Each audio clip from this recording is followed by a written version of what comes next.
Today, I'm going to show you where water comes from and teach you how we can all save it, Tennery. Because look at that river.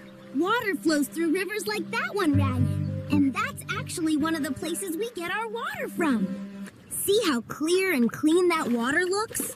Rivers carry fresh water from the mountains all the way to our towns. Whoa, look at this giant lake. All that water gets cleaned up and sent right to our homes. How awesome is that? Oh, wow, it's raining. Did you know rain is actually how we get fresh water? It fills rivers, lakes, and water looks like it's everywhere, but clean, fresh water is actually super precious. Not all of it is safe, so we really can't waste it. Oh no, the tap is on and nobody's using it.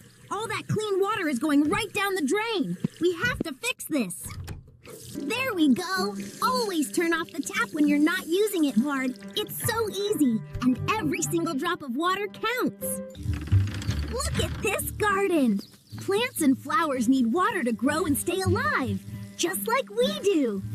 Try using a watering can instead of a hosegay. You waste way less water, and your plants get exactly the right amount. Water comes from rivers, lakes, and rain seep. It keeps us alive, helps plants grow, and makes our world work. Remember, Tay, turn off your taps, use water wisely, and help save our precious water. Because